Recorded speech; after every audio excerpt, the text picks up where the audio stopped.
The craving is to have your truth validated. Okay, so you have your truth that this person is doing a lot of damage and that the reason you're suffering emotionally is because of this person. That is your truth. And you deeply understand that and know that.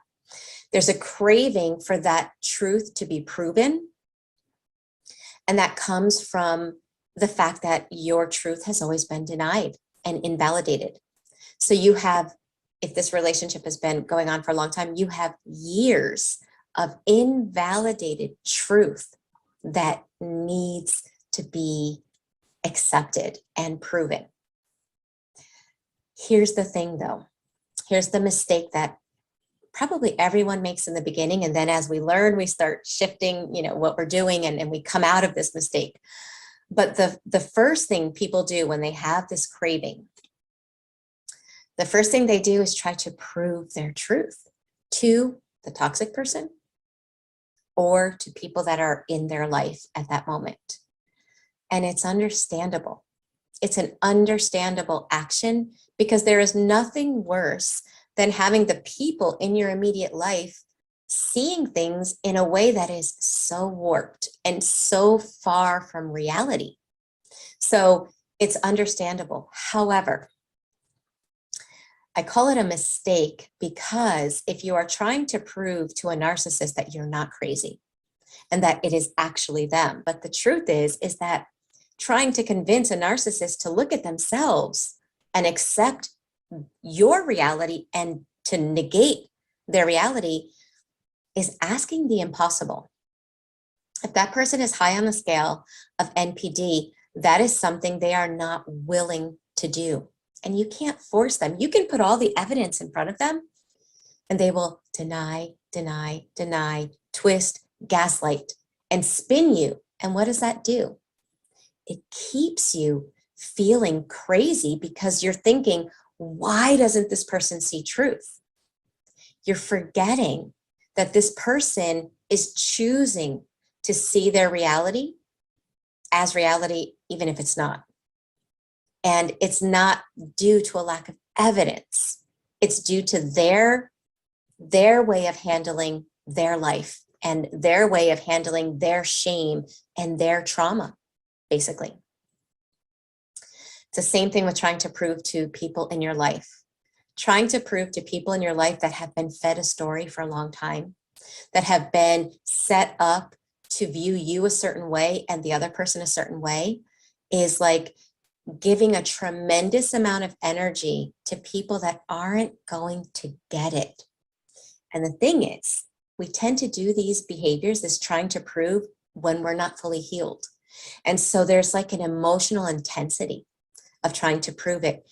And what that does, sadly, is it backfires and people just feed that belief, there's something wrong with you, making it even stronger in you, okay? However, that craving needs to be resolved. Very much like if I'm hungry, right? And that hunger, I can go around convincing people that I'm hungry and they can believe me or not, but whether they believe me or not doesn't take away my hunger. If we could just use that logic with this desire to have your truth proven.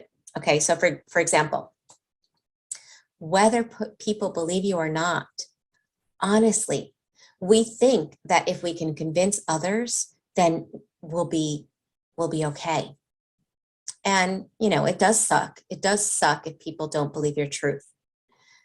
But the reality is, the person that has the most power to influence your emotions and your reality and your beliefs is you. So the craving of having somebody believe your truth can be resolved when you feed it. In other words, okay, you have to understand narcissistic abuse teaches you to go outside of self for your emotional support. So that doesn't go away just because you leave all toxic relationships. That tendency and habit to go outside of self for emotional support is still there. But if you can notice it, bring it into your conscious awareness. Oh, there's me trying to prove my truth. And if you can show up for yourself, you can emotionally support yourself by saying, you know what? I see my truth. I know what happened. And I'm so proud of myself that even though that happened, look where I'm at now. Look what I'm doing now. I know who I am. When you can shift into resourcing from within, then that craving to prove will be satisfied. Just like my hunger, if I feed myself, then that hunger is satisfied. Satisfy that craving by reminding yourself that you know your truth. And in the end, that really is more powerful than having someone else validate you. Okay, because if you have somebody else validate you, that doubt, that craving is still there. And then that person's gone and maybe they're not in your life right now, but you need to have it proven again. So you go to someone else and you tell your story all over again so that they can validate you, so that you can feel like, you know, you can trust your reality.